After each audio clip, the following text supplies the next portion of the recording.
Okay, so today, this chapel is called An Extraordinary Means of Grace. And I need to say just a little bit about the title first. And I'm sorry, I'm going to get a tiny theology lecture, but the good news is it's at the front end, it's short, and then we'll be done with it. So strap on your hats for that and know this is not the whole story. So the theme for Talbot chapter this year is sola gratia, grace alone. We bandy about words like grace at Biola and in the Christian world, but I think particularly here, but we don't always know what they mean, or we don't at least know what we mean by them. So when a student asks me for grace on an assignment, I won't ask how many of you have asked for grace on an assignment. Does that mean that he wants me to go easy on him when I grade him? Does it mean that he wants me to give him more time to do the assignment? Does it mean that he wants me to still like him even if his paper stinks? Which, I mean, plenty of papers stink, right? Some of your papers have probably stunk. What does he mean when he's asking for grace? Well, let me give you a quick definition. Grace is the effective presence of the triune God freely given to pardon and to empower. Let me give it to you again. This is the most lectionary of the day. Grace is the effective presence of the triune God freely given to pardon and to empower. So first of all, and this is key, grace isn't a thing. When we say, give me grace, it sort of sounds like it's a little thing. Can you give me some of that? Grace is not a thing. It is God's effective presence. You can't have the gift of grace without the giver being present. And when God's present, he gets stuff done. His presence is effective. He does stuff. He's present too, of course, as we know, in a Trinitarian manner. The Father gives us his Son.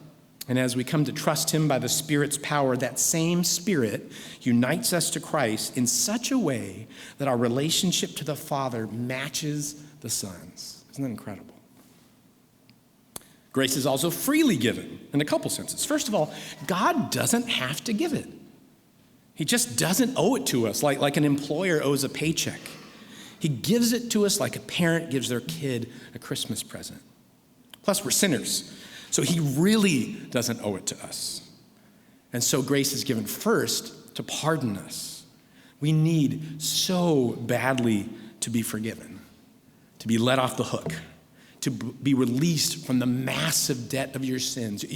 That's such a common metaphor, it's easy to forget the power of it. But think about it, if you've got a lot of student debt, if that's a fearsome thing for you, think about how infinitely more the debt of sin would be than your student debt.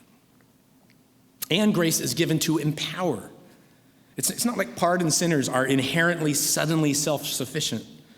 Now, one of the things that we as Christians know better than anyone is how utterly non-self-sufficient we are.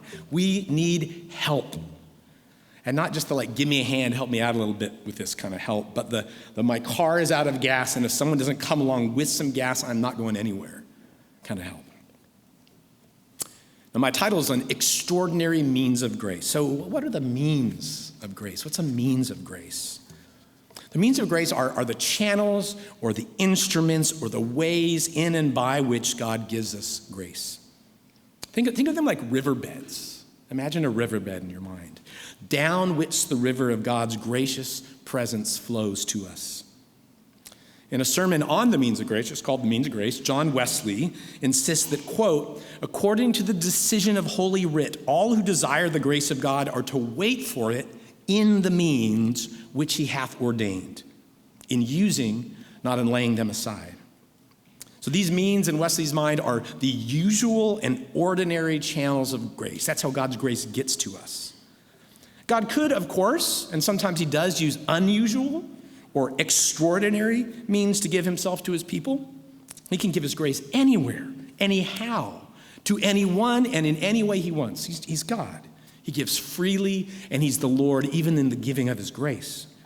But he's appointed these means as the ordinary channels of grace, and we'd be foolish and ungrateful to look elsewhere, to say, God, I know you've set this aside as the place you're going to meet me, but I want to find you over here because I know you're present everywhere.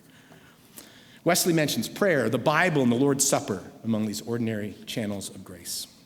There's a very practical point to all this. If you feel far from God, if you need his help or his comfort or his wisdom, go to the places he's promised to be present. Go to prayer. Go to the scriptures. Go to the Lord's Supper. Go to church. If you're saying, like, God feels so distant and you aren't going to church, this is not a word of shame, but it's just saying, like, well, he's waiting. I mean, he's there. He said, I'm going to be here where 2 or 3 are gathered, so go over there. There's this great episode in that critically acclaimed television show, King of the Hill. That's an animated show about a Texas man who sells propane and propane accessories, in which Hank Hill is looking for a new church due to a dispute with his pastor over, like, pews or something stupid. And he's voicing his frustration over dinner when his niece's, like, kind of no good boyfriend, Lucky, says, me, I don't go to church. Church goes with me. I can worship whether I'm digging a hole, drinking a beer, or fishing for trout. And his girlfriend kind of dreamily goes, oh, Lucky, that's beautiful. And Hank says, Luann, I happen to know it's asinine. John Wesley would agree. It's not that you can't draw near to God while you're digging a hole or drinking a beer or fishing for trout. It's that God has already promised to meet you in the means of grace, and to neglect those is to walk away from living water. Now, that being said, this talk is actually not about the ordinary means of grace. While I'm convinced that Wesley's right, that we should wait for the Lord in the means of grace where he's promised to meet us, and while I can testify to the ordinary means of grace as the primary, consistent, life-giving means of grace in my own life, today I want to talk about an extraordinary means of grace. It's not extraordinary because it's wonderful, though it is that. It's extraordinary because it's not one of the ordinary means of grace, one of the ways God has set aside to be a regular way of giving his grace. But, at least in my case, it has been a means of grace nonetheless. Sarah was here, my wife, a minute ago, and by the time Sarah and I were married, I was 44. I know, you too can do it. I was 44, and I had learned that marriage is not a given. I had also, thankfully, learned that marriage is not a necessity. Sit with that. It's not a given and it's not a necessity. I had a rich life, full of deep friendships, meaningful work, kingdom fruitfulness. I'd come to know the blessings of singleness and could imagine living an entire life without marriage. I'll say now that I'm glad that wasn't the story, but not because I've come to realize that marriage is better than singleness. It's just not. It's different. Both are full of joys. Both are full of sorrows. No, I'm glad that lifelong singleness wasn't the story because I married Sarah. She's the best. And if marriage wasn't a given, children really weren't a given. And again, thankfully, the Lord had taught me how to be fruitful without being fruitful. He had given me godchildren, spiritual nieces and nephews, younger brothers in the faith that I could disciple, students, Jonathan, Jillian, Jacob, that I could mentor. I've had the privilege and joy of handing on the faith and helping young people learn to be adults. I learned that I could live a full and faithful life without having children of my own. Then along came Charlie. Tears flow in my memories of the earliest days. Sarah and I wept when we saw the sonogram and we learned we were having a little girl. After Sarah had been in labor for a few hours, and little did we know that there were many more hours to go, I was overcome with tears as we listened to Stephanie Gretzinger sing, "No One Ever Cared for Me Like Jesus." I get close to that right now. We hadn't slept but maybe for an hour or two on Charlie's first night, and Sarah was recovering. And I remember sitting in a chair, holding my tiny baby girl, fighting off sleep. You're not supposed to go to sleep. The nurses said, "Dad, don't go to sleep." But holding my baby girl. Here I was at 46 years old, knowing that it wasn't a given that I would have children, and holding Charlie, this gift. Tears came again a week later. I was Superman in that first week. Sarah's recovery was difficult, and I was doing dishes and cleaning up and changing diapers and comforting mom and holding baby. It was kind of awesome. But a week in, it hit me. We were in the parking lot of Albertsons on Malvern and Fullerton, down there by the big Target. Sarah's parents were home with Charlie, and we had this moment to ourselves, and I came undone, weeping uncontrollably as I faced what seemed an impossible task to do this for 18 years. Most of my peers are empty nesters, or at least counting down the days until their kids leave the house. They're on the other side of the mountain that I was looking up at, a mountain that I couldn't imagine climbing. Walking around Albertsons, I kept seeing parents with kids and thinking, how in the world do you do that? It was really who are these people? It was a revelation. Suddenly, these average adults seemed superhuman, seemed to have a strength and resilience and character that awed me. None of this is exaggeration. This is exactly what it felt like. And let me interrupt for a moment. These early days were also full of joy. Out of nowhere, Sarah and I found ourselves adoring, gazing at, being utterly fascinated by and devoted to this baby who burst in on our lives. The love didn't grow, it just showed up. And it's not like infatuation, where someone catches your eye and you feel all the feels, because in that case, there's something about the person that draws you in. With Charlie, it wasn't some quality, it was just her. Anyways, I jumped from tear-stained memory to tear-stained memory. I just want to be clear that this was the best of times, too. Thing is, though, this baby cried. I know. Babies cry, that's what they do. And to be honest, some babies cry way more than Chuck did. We also call her Chuck, which sometimes doesn't help with the short hair. I've had friends with colicky babies who cried for hours on end and were impossible to console. Charlie wasn't colicky. She probably was, at the end of the day, what you would call a good baby. But somehow, her crying unearthed a distress in me unlike any I had ever known. It was the crying combined with my inability to console her, the one thing I was supposed to be able to do as her dad. I felt a profound impotence. There was an urgent need from someone I deeply loved that I could do nothing about. I felt desperate, abandoned, angry, frightened, shell-shocked, drained of life. It would just wring me out some days. And I remember sitting on our couch telling Sarah some of this while I held Charlie. And I'm holding my little baby girl, and I begin sobbing uncontrollably, just this kind of thing, involuntarily and ironically rocking my little girl to sleep with my tears. This was all such a mystery to me. To a great extent, it continues to be so. Why was I so undone? I vacillated between exhausted, depressive grief and anger. But anger at what? At myself? At Charlie? At the world? At God? Certainly all, to some extent. Would I have to just give up the nurturing side of caring for Charlie and be the dad who gets the groceries and does the dishes and the laundry, but actually can't comfort his little girl? Can't hold her when she's crying? Why was I so weak? People do this all the time, and other dads didn't seem to be falling apart like this. In retrospect, that may have been the most difficult part, the weakness. I'm pretty good at acknowledging my limitations. It's not hard for me, actually, to share this rather raw story with you. But in the early months of Charlie's life, it felt like that's all there was. Weakness, like this pure, unalloyed weakness.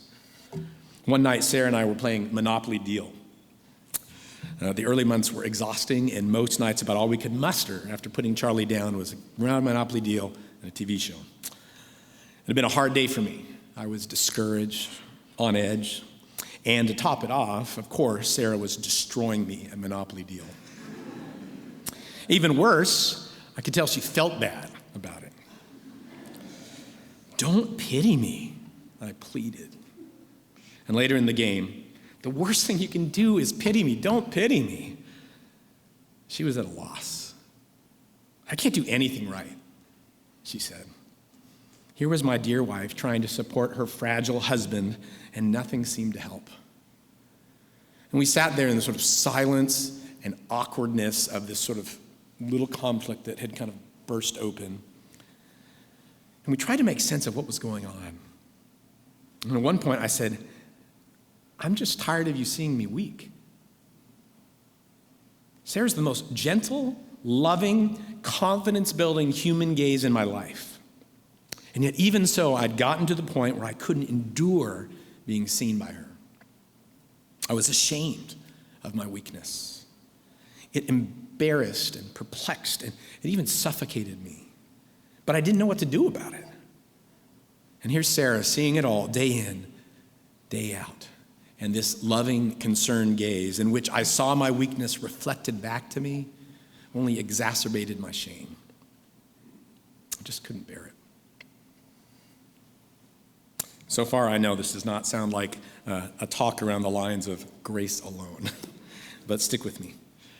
I'd like to turn now, admittedly rather abruptly, to 2 Corinthians. So hear the word of the Lord from 2 Corinthians 12, verses 5 through 10.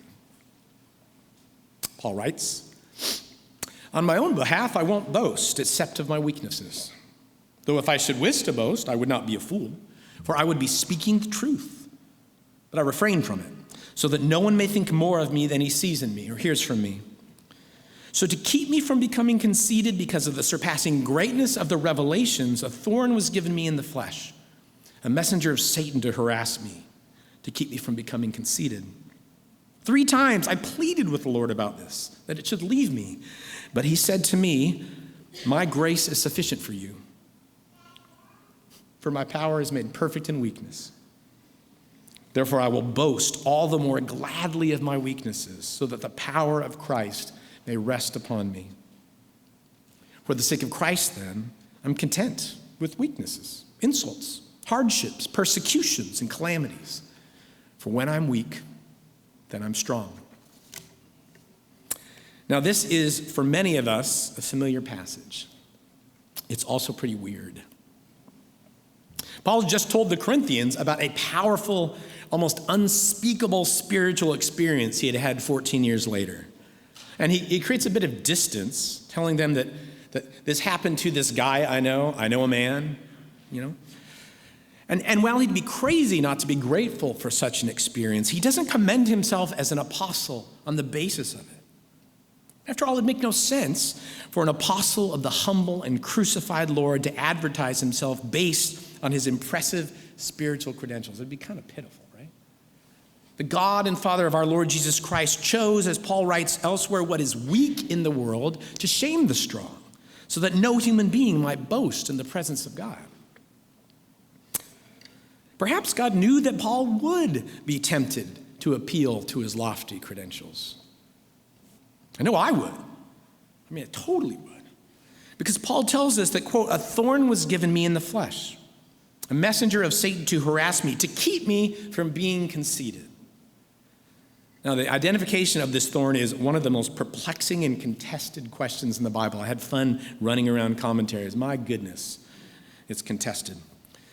People have long suggested that it was a medical condition. Even the earliest church fathers thought it's probably some kind of really intense headache, maybe some kinds of like cluster headaches or something. Or maybe it was opposition and persecution. Maybe it was even some kind of temptation to sin. Talbot's own Ken Birding, Dr. Birding, came out with a book on this very topic earlier this year, a whole book if you want to figure out the thorn. And here's his conclusion. Paul's thorn, Dr. Birding writes, Paul's thorn in the flesh was some sort of unusual, long-term, intermittent, stabbing face pain that was viewed by others as shameful and the result of black magic attacks, but by Paul as attacks of a demon permitted by God. So probably some kind of sharp, ongoing but intermittent, really intense head pain, which is why some people have thought, maybe this is cluster headaches, migraines, something like that. And others thought, well, this is a matter of shame. It's because you've been attacked with black magic. And Paul says, nope, God permitted a demon. But whatever the specifics of this likely medical condition, Paul describes it as a messenger of Satan to harass me. That's part of why people think it might be an opponent, a human, because there's this kind of personal aspect to it. It's not some generic difficulty, but a quasi-personal ongoing attack. But I think the most remarkable thing is that Paul says the thorn was given me in the flesh. That was given me is a version of what they call the divine passive, which is a way of saying, ultimately, this came from God. Yes, it's a messenger of Satan to harass me, but it ultimately comes from God. Which is why Dr. Birding concludes that Paul interprets his medical condition as attacks of a demon permitted by God. And even the permitted, he's the expert, I'm not, that might even be a little softer than this language of was given me. Someone had to give. 3 times I pleaded with the Lord about this, that it should leave me, Paul writes. Most commentators think that he was pleading directly with Jesus, which he almost never done in his letters. Maybe he's thinking of Jesus' prayers in the Garden of Gethsemane to be spared from the cross. Again, 3 times. Jesus pleaded with the Father to let this cup pass from me, and he knows in his humanity what it is to long for a way around suffering. Maybe Paul knows this story and says, I want to talk to the guy who gets it. I'm struck that Jesus doesn't give Paul an entirely straight answer here. Of course, he doesn't remove the thorn. It's been going for 14 years, or promise its future removal. But he also doesn't deny the request outright. Instead, he gives Paul assurance, my grace is sufficient for you. And he offers him a partial explanation. My power is made perfect in weakness. I don't know if you've experienced any long-term suffering, but chronic suffering can seem unendurable. When suffering is sufficiently painful and begins to last, we quickly panic, convinced that we won't be able to handle it. Somehow it's going to undo us. Our suffering builds, and it can feel like we're about to come apart. And Jesus' firm but gentle promise that my grace is sufficient for you assures Paul that his suffering is not unendurable, that it won't be his undoing, no matter how much it feels like it will be, that it won't be the end of him. In this passage, Christ's grace and power are pretty much the same thing. So how is his grace sufficient for Paul? Well, because Jesus' strength blossoms in the barren land of Paul's weakness. This is at least a partial explanation of why a thorn had been given to him.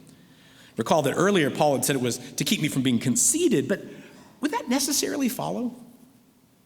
Instead of humbling me, I could imagine unusual, long-term, intermittent stabbing face pain, evoking bitterness, self-pity, which is my personal favorite, desolation, isolation, despair.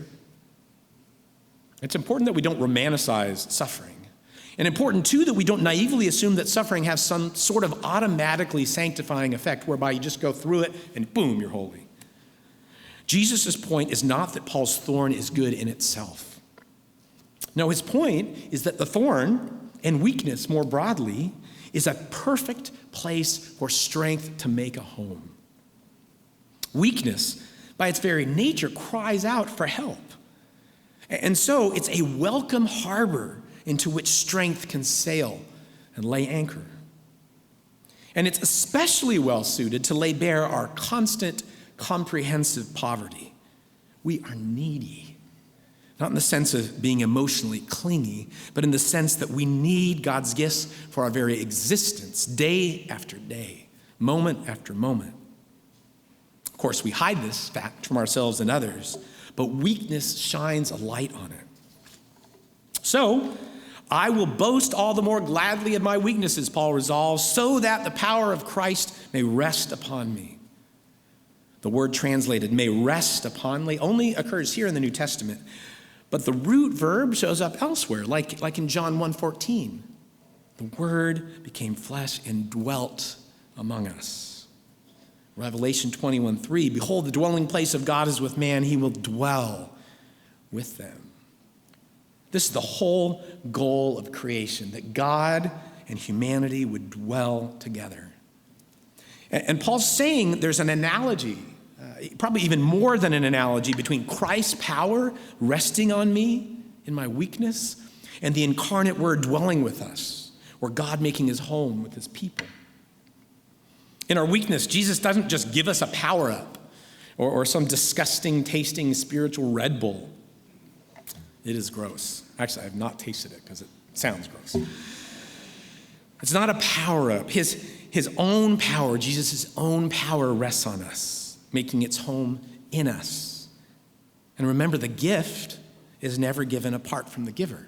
It's Jesus himself, the suffering and glorious Lord who comes to us in our weakness and is our strength. 14 years later, Paul has tested Jesus' promise that his grace would be sufficient for Paul time and time again. And so when he says to me, mind-bogglingly, that, quote, I am content with weaknesses, insults, hardships, persecutions, and calamities, it seems to have this sort of ease to it. He's not putting a game face on or a false cheery mask. He means it. And he means it because he's seen grace in action. And he's learned to trust it. It really has been sufficient for him. God's strength really has been made perfect in Paul's weakness. God is reliable. And so Paul is content. God's grace takes different forms. Sometimes grace comes as we realize that we've been forgiven and adopted as God's sons and daughters. It's such a relief. And sometimes we experience the relief, renewal, and hope of those who've been set free from slavery to sin. Sometimes grace works in such a way that things seem to come naturally. It's a testament to God's glorious grace when he fills us with the Spirit in such a way that loving God and loving our neighbor seems effortless, like it's the easiest thing in the world. Also, sometimes grace works in a way that continues to highlight our weakness and non-self-sufficiency, our poverty and desperation. This is the real story of our condition. We're nothing but dust and breath. We haven't made ourselves. We can't sustain ourselves. We can't even be ourselves by ourselves, never mind our best selves. What do you have that you haven't received? Paul asked the Corinthians. If then you've received it, why do you boast as if you didn't? It's stupid, like acting like we're the ones responsible for what we've only ever been given. But that's what we do again and again. And at least in Paul's case, that's why a thorn was given to him. What I want to emphasize to you is the very strange thing I've been learning, which is that grace doesn't always make you strong. Now, hold on, you might be saying, what about that last line from 2 Corinthians 12:10? For when I'm weak, then I'm strong. Fair enough, but Paul is doing something again. It's very strange. He's saying that he's strong precisely when he's weak. Notice he hasn't stopped being weak. It's just that in the middle of being weak, he's also strong. And that seems to be a way of paraphrasing what Jesus said to him. My power is made perfect in weakness. So Paul's weak, Jesus is strong, and somehow the strong grace of Jesus is strong enough to keep Paul going. In fact, it's enough to empower him to be bold in faithfulness.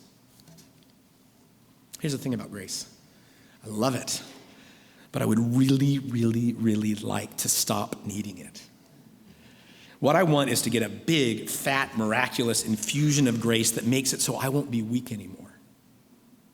So that I won't be afraid or anxious, ashamed or angry or tired or sensitive or bitter or arrogant or self-righteous or lazy.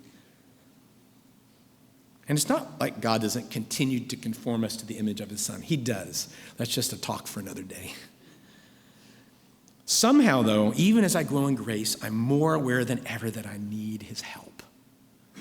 This is a pretty obvious statement that we need his help. But like all plain truths, it takes a lifetime to learn.